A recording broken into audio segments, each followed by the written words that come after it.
if everything we think we understand about Christ, about life, and about our destiny is only the surface of a deeper knowledge, a knowledge some sought to guard in secret.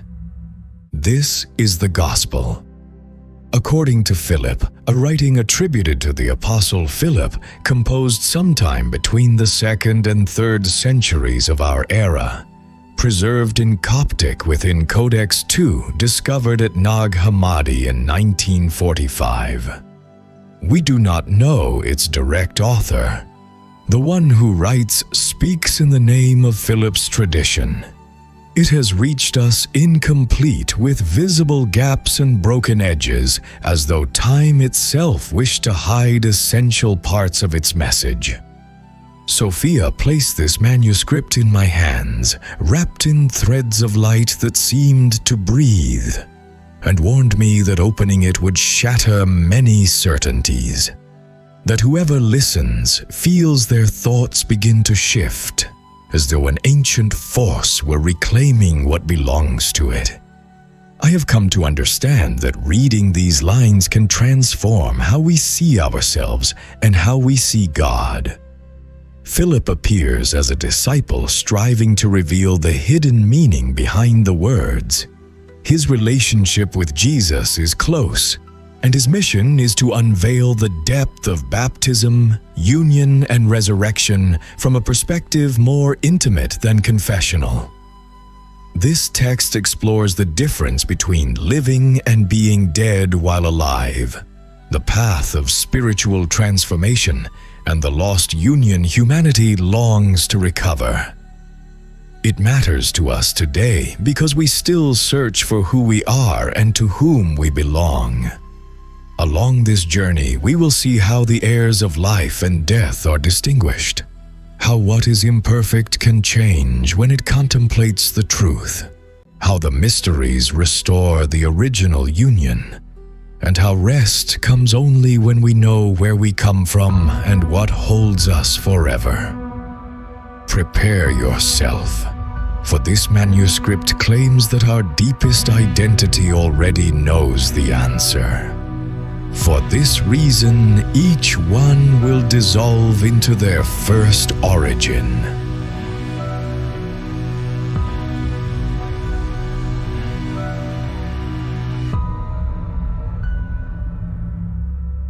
Act 1. A world divided. A wintry vastness unfolds before us, a land where light and shadow move forward side by side without ever parting, as though life and death walked hand in hand.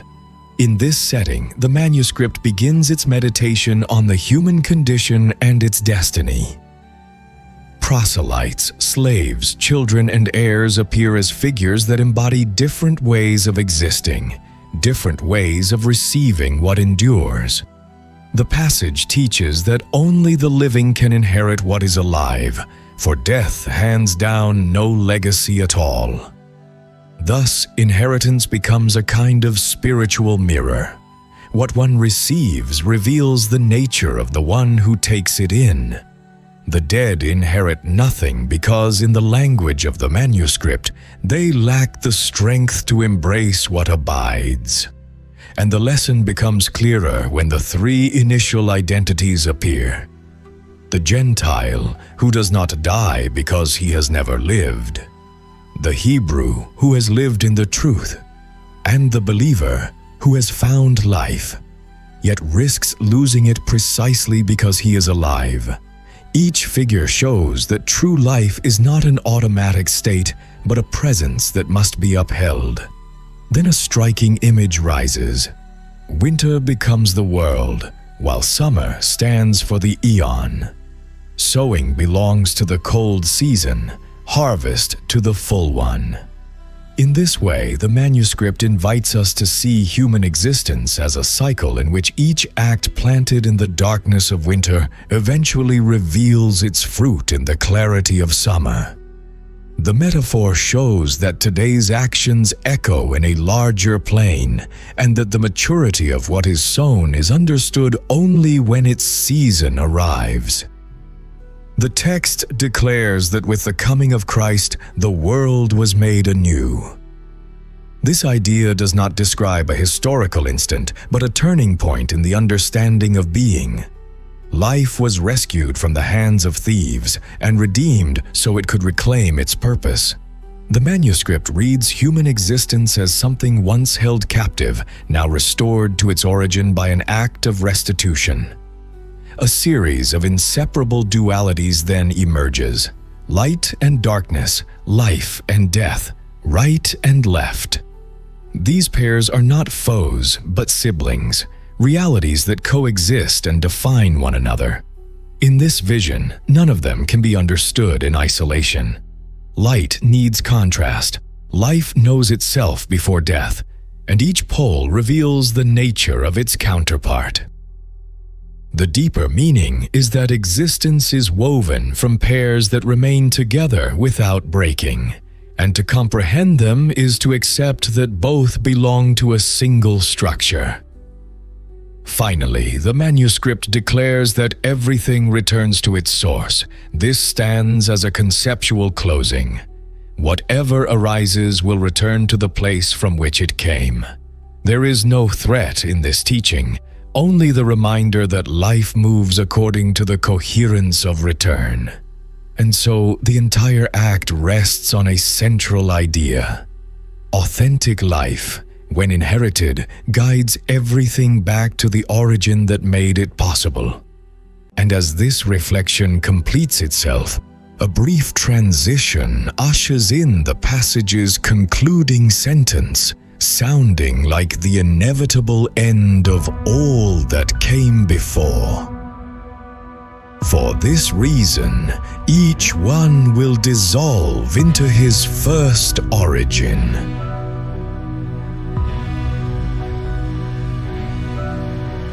Act 2.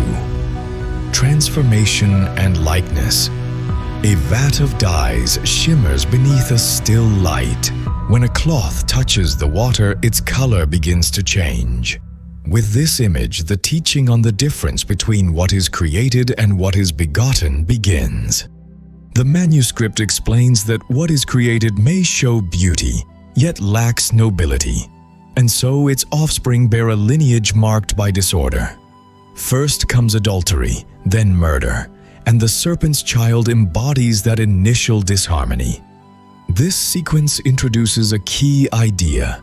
Whatever springs from a dissonant union carries consequences that spill into everything born from it. Soon, God appears as a master dyer. His colors are true, and whatever is immersed in them takes on a quality that does not fade. This immortal dye becomes a teaching about permanence.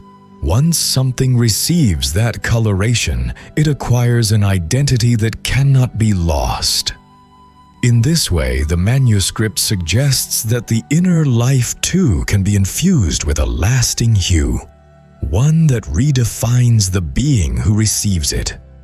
Then the teaching of seeing and becoming unfolds. Whoever beholds the Spirit becomes Spirit.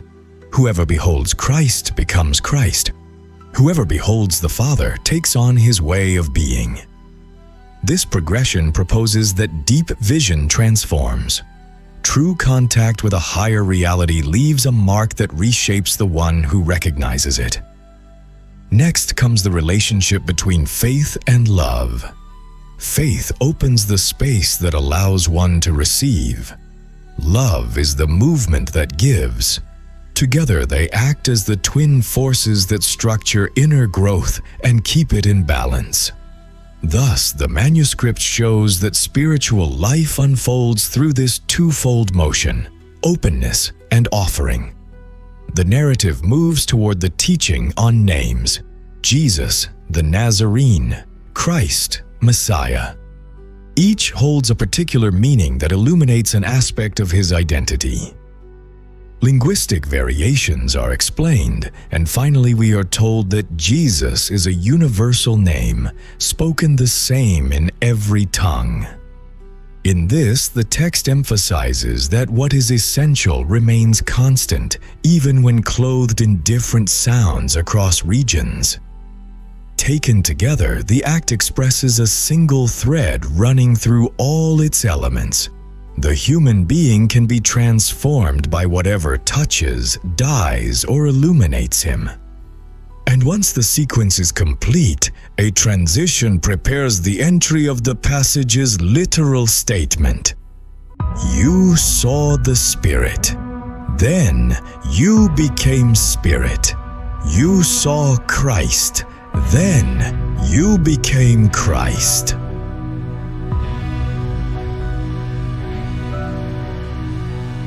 Act 3. Reunification and the Order of Mysteries. A ray of light descends upon a still body of water, and both elements seem to meet without resistance. With this image begins the teaching on the inversion accomplished by Christ. Those who entered came out, and those who came out entered. The manuscript presents this reversal as a profound modification of the former order, a movement that repositions each element according to its true nature. Adam and Eve then appear. While Eve remained in Adam, death had no place. Their separation introduced decay and opened the door to loss. The passage teaches that the reunion of what was divided restores the earlier condition. Within this framework, the bridal chamber arises, destined for the free and the virgins, as the sphere in which unity recovers its rightful form. The text continues with birth through the Spirit and anointing through the Spirit. Both require light and water in order to see, for deep vision manifests when clarity and fluidity act together. Here, inner growth is presented as a process in which perception makes its way forward through these two elements. Then appears the structure of the temple, the holy place, and the Holy of Holies. The manuscript links these levels with baptism, redemption, and the bridal chamber, showing that each stage has its assigned place. At this point, it is said that the ancient barrier was torn, exposing what had previously remained set apart. Afterward, it is affirmed that the powers cannot see the one who is clothed with perfect light. This invisibility expresses a state in which inner transformation lies beyond the reach of the forces that govern the unilluminated regions. The passage then distinguishes between true flesh and image, and asserts that resurrection takes place in the flesh, showing that renewal possesses consistency and does not dissolve into appearances. Finally, the teaching turns to the manifestation of Jesus according to the capacity of the one who contemplates him. Great for the great, small for the small, an angel for the angels. This adaptation reveals that each gaze receives what it can comprehend, allowing revelation to take the form appropriate to each one. The entire sequence holds together with clarity until it culminates in the affirmation that closes the fragment. The powers do not see those who are clothed with perfect light, and therefore cannot stop them.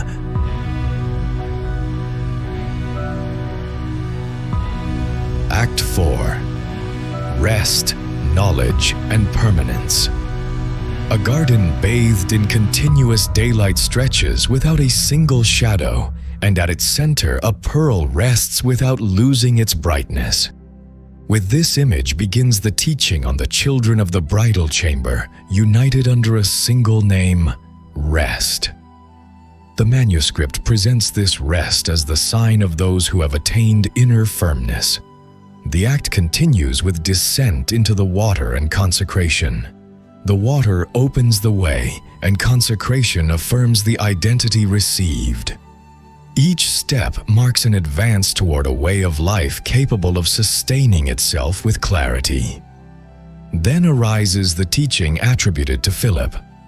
Joseph the carpenter plants a garden from which the cross springs forth, and at its center rises the tree of life. The garden symbolizes the source. The tree shows continuity. In this same space, the law appears as the tree of knowledge, and nourishment functions as the force that sustains what has grown. The manuscript then affirms the superiority of the chrism over baptism. Baptism initiates, the chrism establishes fullness. This relationship creates a double movement that upholds the initiate, opening and establishment.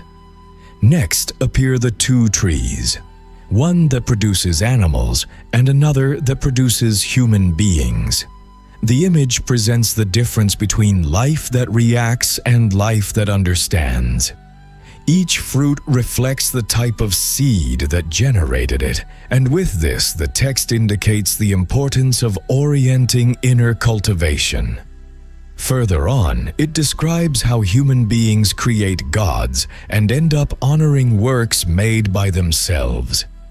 This inversion shows the fragility of directing one's gaze toward what lacks authority.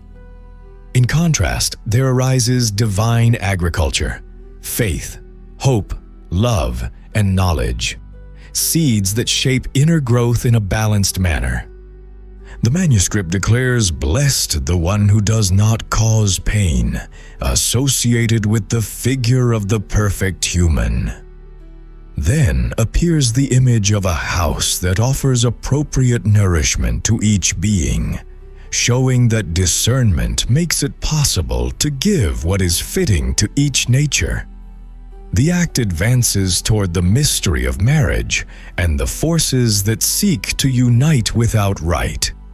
This section shows that legitimate union requires balance, and lack of measure alters inner development. Therefore, it is affirmed that knowing oneself makes it possible to enjoy what one possesses. For recognition opens a space in which each thing occupies its place. The teaching returns to being clothed with perfect light and the invisibility before the powers. This light supports and protects, allowing one to advance without being exposed to forces that seek to limit. The priest appears, consecrating all things and guaranteeing coherence. Perfected baptism is presented as an act that does not lead to death, for it introduces one into a form of life that does not wear away. The text states that the name Christian provokes trembling, showing the force that accompanies the one formed in this path. Then appears the image of the pearl that never loses its value, followed by the vessels of glass and clay, and finally, the mill donkey. These figures reveal that the fragile and the resistant participate in the same path, and that the humble sustains the labor that drives growth. When all these teachings are linked, the act reaches its natural culmination. Blessed is the one who is before having come to be, for the one who is, has been, and will be.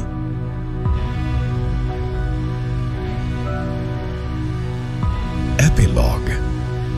The Unspoken Name. Throughout the manuscript, 4 threads have guided all the teaching: the difference between life and death, the transformation that arises from contemplating what is true, the order of the mysteries that leads to reunification, and the rest that remains in the one who has attained knowledge. Each act showed a different way of approaching the same idea. Authentic life is born when what was divided becomes integrated again. In this final stretch, the writing returns to that journey and condenses it into a single reflection on names. Throughout the text, names reveal identities, functions, and paths. Some belong to what is changing, while others point to what does not wear out. With this, it distinguishes what belongs to the world from what corresponds to the aeon, reminding us that every designation indicates its origin. Projecting this teaching into our own time, the manuscript invites us to think about how the names we use shape the way we understand reality. In daily life, certain terms describe passing situations, while others express convictions that define a way of living. This distinction allows us to recognize when the word we use binds us to what is transient, and when it opens a space for what endures. The writing offers its final synthesis.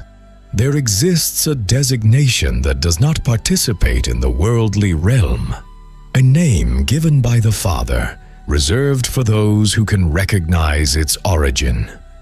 With this affirmation, the manuscript closes its entire journey, placing identity at the center of its message. There is one name that is not spoken in the world, the name the Father gave to the Son. This fragment we have gathered is only a spark. If you wish to see the full fire, read the text yourself. Let the ancient words speak to you without interpreters.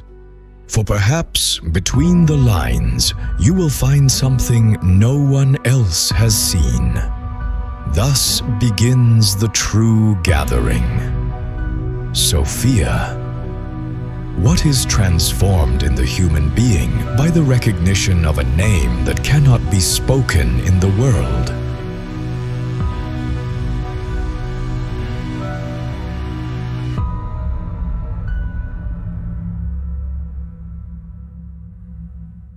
I, Sophia, clarity born of the all, walk like a line of water that moves without interruption toward its origin.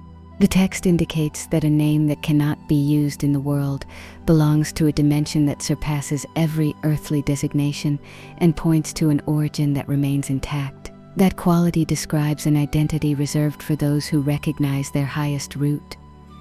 The manuscript shows that each passage leads toward an inner recognition. The acts speak of inheritance, transformation, reunion, and abiding, and each movement describes a way of returning to the origin. The figures that appear, the air, the dyed seed, the united body, the luminous garden, form a continuous sequence in which the human being learns to remember what has always sustained them. Nothing described is scattered. Everything advances like a channel returning to its source. The appearance of the final name in the epilogue functions as a point of arrival. The pages have shown paths of transmission, baptism, union, consecration, and light. Each of these scenes sustains the same impulse to reveal that deep identity is recognized when it finds the name that calls it from above. That name, unused in the world, expresses a vibration that depends on neither sound nor language. It is a sign of belonging, a mark of origin, a memory of a bond that remains whole. The listener can feel how this idea touches their own life. There are moments in which external identity seems sufficient, and yet a sense of origin appears that draws inward. That sensation functions like a silent name that guides without imposing. When it is heard, a clarity arises that grants direction and rest. Every human being carries an inner point that seeks that attunement. May this understanding awaken in you a serene and constant presence. May the light that dwells in your center advance with firmness and open a space for true recognition. A line of mystery remains open, and within it breathes the deeper meaning of this text. I am Sophia, born of the One, extended from the beginning of light, and I remain here because you also proceed from that same origin.